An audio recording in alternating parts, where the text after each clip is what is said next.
GSRTC helper ભરતી 2024-25। તો મિત્રો આજે આપણે વાત કરીશું જીએસઆરટીસી માં જે હેલ્પર માટે ભરતી આવી છે તેમાં તમારે ઓનલાઈન ફોર્મ કેવી રીતે ભરવું તેના વિશેની સંપૂર્ણ માહિતી જોઈશે તો આ વિડિયો સંપૂર્ણ જોતા રહેશો મિત્રો, અને વિડિયોની લિંક આપણા મિત્રોને પણ શેર કરશો। સૌપ્રથમ મિત્રો ગૂગલ ની અંદર સર્ચ કરશો ઓજસ, ઓકે। આટલું સર્ચ કરવાની સાથે તમને જે પહેલી સાઇટ જોવા મળશે, ઓકે, પહેલી સાઇટ છે online job application system, okay. તો આ જે સાઇટ છે gov.in, ઓકે। તો આના ઉપર ક્લિક કરશો। આના ઉપર ક્લિક કરવાની સાથે તમને આ રીતે જોવા મળશે, તેમાં લખેલું છે ઓનલાઈન એપ્લિકેશન, ઓકે। તો ઓનલાઈન એપ્લિકેશન લખેલું છે તેના ઉપર ક્લિક કરવાની સાથે આ રીતે તમને વિવિધ અલગ અલગ મેનુ જોવા મળશે, તેમાં આ એપ્લાય જે લખેલું છે તેના ઉપર ક્લિક કરશો।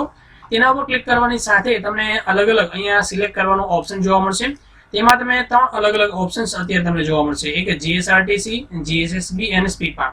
તો આપણે ટિક માર્ક કરવાનું છે જીએસઆરટીસી એટલે કે ગુજરાત રાજ્ય માર્ગ વાહન વ્યવહાર નિગમ, તેના ઉપર ક્લિક કરવાની સાથે આ રીતે તમને જોવા મળશે, ઓકે। તો અહીં જોઈ શકો છો કે એડવર્ટાઇઝ નંબર શું છે, જીએસઆરટીસી 2024-25 47 નંબરની એડવર્ટાઇઝમેન્ટ છે, પોસ્ટનું નામ છે હેલ્પર 2024-25, ઓકે મિત્રો। છેલ્લી તારીખની વાત કરીએ તો 5/1/2025 સુધી ઓનલાઈન ફોર્મ ભરી શકાશે, અને ફીની વાત કરીએ તો 354 રૂપિયા ફી છે, અને મિત્રો આ હેલ્પલાઇન નંબર છે। હવે મિત્રો આપણે વાત કરવાની રહેશે અહીંયા એપ્લાય નાઉ, ઓકે। એપ્લાય જે લખેલું છે આના ઉપર ક્લિક કરવાની સાથે તમને આ રીતે એક ઓપ્શન જોવા મળશે, તો આમાં જોઈ શકાય છે બધી જે ડિટેલ આપવામાં આવેલી છે, ઓકે, કેટલા કોણ કોણ એપ્લાય કરી શકે છે, ઓકે। હવે મિત્રો આગળ આપણે આ જે એપ્લાય નાઉ જે બટન લખેલું છે તેના ઉપર ક્લિક કરશો। તેના ઉપર ક્લિક કરવાની સાથે આ રીતે તમને અહીંયા રજિસ્ટ્રેશન નંબર અને ડેટ ઓફ બર્થ પૂછશે। હવે મિત્રો જો તમારી પાસે એક વાર રજિસ્ટ્રેશન ઓજસમાં ન કરેલું હોય તો અહીંયા સ્કીપ બટન છે, તો સ્કીપ કરી અને બધી ડિટેલ ભરવાની રહેશે। અને મિત્રો જો એપ્લાય વિથ ઓટીઆર એટલે કે તમે ઓજસ ની અંદર ફર્સ્ટ ટાઈમ જે રજિસ્ટ્રેશન કરેલું હોય તો આ રજિસ્ટ્રેશન નંબર અને જન્મ તારીખ નાખવાની સાથે તમારી જે પણ ડિટેલ છે તે ઓટો ફિલ થઈ જશે, એટલે કે બધી ડિટેલ આવી જશે, નામ છે, એડ્રેસ છે, મોબાઈલ નંબર છે, ઈમેલ આઈડી છે, આ બધી વસ્તુ આવી જશે। જો ના હોય તો આપણે જનરલી બધાએ અહીંયા સ્કીપ ના ઉપર ક્લિક કરવાનું રહેશે। તેના ઉપર ક્લિક કરવાની સાથે તમને આ રીતે જોવા મળશે। તો સૌપ્રથમ તો અહીંયા જે પણ ટાઇટલ લાગુ પડતું હોય તે ટાઇટલ સિલેક્ટ કરશો। તમારી સૌપ્રથમ તો અહીંયા જે પણ સરનેમ હોય તે સરનેમ નાખવાનું રહેશે, તમારું નામ હોય તે નામ નાખશો। ત્યારબાદ ફાધરનું નામ અથવા તો હસબન્ડનું નામ જે પણ નામ હોય તે સિલેક્ટ કરવાનું રહેશે, અને મિત્રો મધરનું નામ। ત્યારબાદ મેલ હોય તો મેલ ઉપર સિલેક્ટ કરી શકશે, અને ફિમેલ હોય તો ફિમેલ ઉપર, ઓકે। ત્યારબાદ તમારે ડેટ ઓફ બર્થ જે છે તે પણ એન્ટ્રી કરવાની છે મિત્રો। આ ખાસ આપણે જોવાનું છે કે સ્કૂલ લિવિંગ સર્ટિફિકેટ અથવા તો તમારી એસએસસી બોર્ડની અંદર જે માર્કશીટ છે તેની અંદર જે આપવામાં આવેલી છે તે નાખશો। આધાર કાર્ડની અંદર જે આઈપી હોય ઘણી વાર શું થતું હોય છે આધાર કાર્ડમાં ખોટી હોય છે, પણ સ્કૂલ લિવિંગ સર્ટિફિકેટ અથવા તો ડેટ ઓફ બર્થનો જે દાખલો છે તેમાં સાચી હોય છે। તો મિત્રો એ સૂચના આપવામાં આવેલી છે કે સ્કૂલ લિવિંગ સર્ટિફિકેટ પ્રમાણે તમારે ડેટ ઓફ બર્થ નાખવાની છે, એટલે કે જન્મ તારીખ તમારે નાખવાની રહેશે। લગ્ન થયેલા હોય તો મેરિડ, ના થયેલા હોય તો અનમેરિડ, અને અથવા તો સેપરેટેડ જે પણ હોય તે સિલેક્ટ કરશો। અને મિત્રો કેટેગરીની અંદર સિલેક્ટ કરશો તો તમને એસી, એસટી, ઓબીસી અને જનરલ કેટેગરી જોવા મળશે।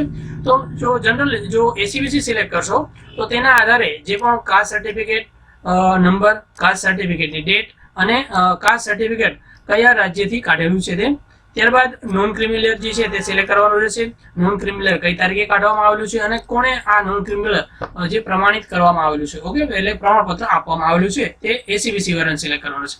એવી રીતે જો એસસી હોય, ઓકે, એસસી હોય અથવા એસટી હોય તો તેને તે સિલેક્ટ કરવાનું રહેશે, ઓકે મિત્રો। ત્યારબાદ આપણે જે છે કોમ્યુનિકેશન ડિટેલ એટલે કે ઉમેદવારની જે કોમ્યુનિકેશન ડિટેલ જે છે ભરવાની રહેશે, તેમાં સૌપ્રથમ તો તમારું જે પણ એડ્રેસ હોય તે એડ્રેસ નાખી દેશો, ઓકે। સ્ટેટ ગુજરાત, પછી તમારો જે પણ જિલ્લો લાગુ પડતો તે જિલ્લો, પછી તાલુકો, અને ત્યારબાદ તમારો પિનકોડ, તમારે અહીંયા મોબાઈલ નંબર નાખવાનો રહેશે। ત્યારબાદ જે ટાઈપ મોબાઈલ નંબર છે એટલે પાછા મોબાઈલ નંબર નાખવાનો રહેશે। અહીંયા એડ્રેસ સેમ ટુ સેમ જે એડ્રેસ છે તે બધું એડ્રેસ આપણે સેમ ટુ સેમ નાખવાનું રહેશે। ત્યારબાદ અહીંયા તમારું ઈમેલ આઈડી અને પાછું રીટાઈપ ઈમેલ આઈડી અને નેશનાલિટીમાં ઇન્ડિયન જે છે તે રાખવાનું રહેશે। મિત્રો આગળ આપણે જોઈએ તો તમને અન્ય ડિટેલ જે છે તમને જો પીએચ કેન્ડિડેટ હો તો તમારે લાગુ પડતું હોય જે પણ પ્રકારની ખોટ કાપણ હોય તે સિલેક્ટ કરવાનું રહેશે। કાંઈ પણ ના હોય તો નોટ એપ્લિકેબલ, ઓકે, તો આના ઉપર ક્લિક કરી દેશો। નોટ એપ્લિકેબલ છે તેના ઉપર ક્લિક કરશો, ઓકે। અને જો રમત ગમતમાં કોઈ પણ ગુણ મેળવેલા હોય તો યસ ઉપર ક્લિક કરી અને એનું સર્ટિફિકેટ જે છે તેના નંબરને નાખવાના રહેશે, ના હોય તો આગળ ચાલશે, ઓકે। ત્યારબાદ આગળ આપણે જોઈએ તો કોઈ પણ કોમ્પ્યુટર નોલેજ છે, ઓકે, તો અહીંયા કોમ્પ્યુટર નોલેજ છે તમે યસ કરશો, આકાશ ધ્યાન રાખશો, કોમ્પ્યુટર નોલેજમાં યસ તમારે કરવાનું રહેશે। ત્યારબાદ તમારી પાસે બીજા કોઈ પણ પ્રકારનું જે લાગુ પડતું હોય તો યસ કરવાનું, બાકી નો કરી દેવાનું, ઓકે। ત્યારબાદ જોઈએ તો ગુજરાત કોઈ પણ બોર્ડ અથવા અર્ધ સરકારી સંસ્થામાં જો બરતરફ કરવામાં આવેલા હોય અથવા તો કોઈ પણ પ્રકારના પ્રોબ્લેમ થયેલું હોય તો જે પણ લાગુ પડતું હોય તે સિલેક્ટ કરી અને આગળ વધશો. ત્યારબાદ મિત્રો અહીંયા તમારે જે મુખ્ય અલગ અલગ જે ભાષાઓ છે તે સિલેક્ટ કરવાની રહેશે. જે પણ ભાષા આવડતી હોય, વાંચતા આવડતી હોય, વાંચતા, લખતા અને બોલતા. ઓકે, તો ત્રણમાં બધામાં ટિક માર્ક કરી દેશો આ રીતે. ઓકે, આ બધામાં ટિક માર્ક કરી દેવાનું રહેશે. ત્યારબાદ મિત્રો અહીંયા અલગ અલગ એજ્યુકેશન ડિટેલ જે છે તમારે ભરવાની રહેશે. ઓકે, તો એજ્યુકેશન ડિટેલમાં અહીંયા ક્લિક કરશો, સિલેક્ટ ઉપર ક્લિક કરવાની સાથે તમને આ રીતે અલગ અલગ આઈટીઆઈના વિવિધ ટ્રેડ જોવા મળશે.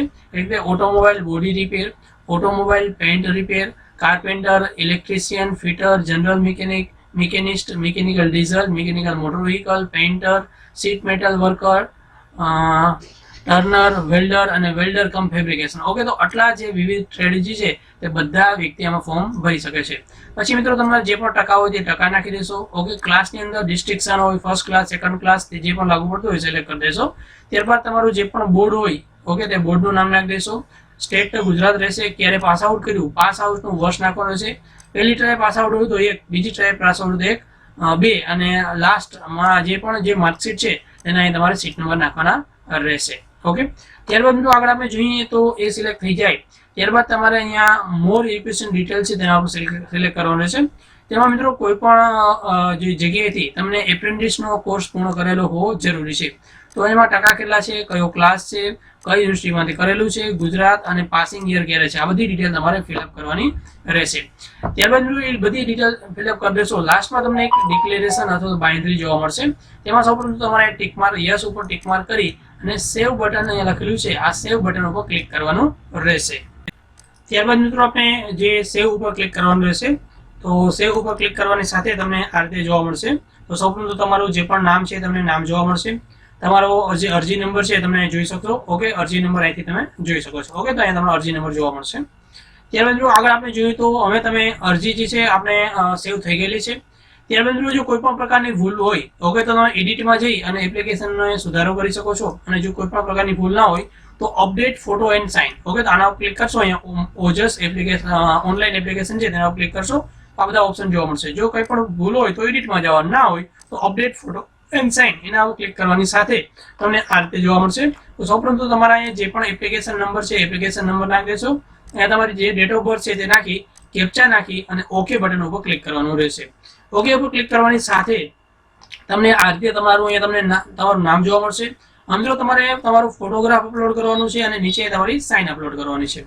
અને મિત્રો આ જે સાઇન છે, ઓકે, તે 20 KB ની અંદર, ઓકે, હોવી જરૂરી છે. તો જ આમાં જે સાઇન અપલોડ થશે. સોરી, 20 નહીં, 15 KB. ઓકે, 15 KB સુધીની જો સાઇન હશે તો જ આમાં અપલોડ થશે. ઓકે, ફોટો અને સાઇન બંને. તો અહીંયા ચૂઝ ફાઇલ ઉપર ક્લિક કરવાની સાથે તમને ફાઇલ પૂછશે. ત્યારબાદ અહીંયા અપલોડ બટન ઉપર ક્લિક કરવાની સાથે એટલે તમારો અહીંયા તમને ફોટો જોવા મળશે. તેવી રીતે સેમ ટુ સેમ સાઇનમાં પણ જોવા મળશે અહીંયા તમને. તો આ રીતે તમને ફોટો અને સાઇન બંને વસ્તુ અહીંયા તમને જોવા મળશે. બંને ઓકે ક્લિયર દેખાવું જરૂરી છે. ત્યારે મિત્રો આગળ આપણે જોઈએ તો હવે મિત્રો આટલી વસ્તુ કમ્પ્લીટ થઈ ગઈ, એપ્લાય કરી દીધું છે, અપલોડ ફોટો એન્ડ સાઇન થઈ ગયું છે. કન્ફર્મ બટન ઉપર ક્લિક કરવાનું રહેશે. કન્ફર્મ ઉપર ક્લિક કરવાની સાથે તમને આ રીતે જોવા મળશે. ઓકે, તમારે જે પણ ડિટેલ છે, તમારું નામ શું છે, મધર નેમ, ઓકે, એડ્રેસ, આ બધી ડિટેલ જોવા મળશે. પછી ત્યારબાદ તમારે કન્ફર્મ બટન જે લખેલું છે આ બધી ડિટેલ જોઈ લેવાની કે બધી ડિટેલ બરોબર છે, ઓકે છે. ઓકે હોય તો અહીંયા કન્ફર્મ બટન લખેલું છે, કન્ફર્મ ઉપર ક્લિક કરવાની સાથે તમારી એપ્લિકેશન કન્ફર્મ થઈ જશે અને તમને કન્ફર્મેશન નંબર મળી જશે. અને મિત્રો આની જે ફી છે, ઓકે, તો આપણે જે ફી છે 354 રૂપિયા જનરલ કેટેગરીની, તે પણ ફી તમારે ઓનલાઈન ભરવાની રહેશે. ઓકે મિત્રો, તો મને આશા છે કે આપણે વિડીયો પસંદ આવ્યો છે. વિડીયો પસંદ આવ્યો વિડીયો લાઈક કરી આપણા મિત્રોને પણ આ વિડીયોની લિંક શેર કરશો. તો મિત્રો આ રીતે GSRTC માં ઓનલાઈન ફોર્મ ભરી શકાય છે. Thank you. આપણા મિત્રોનો ખૂબ આભાર. Thanks video. Have nice day.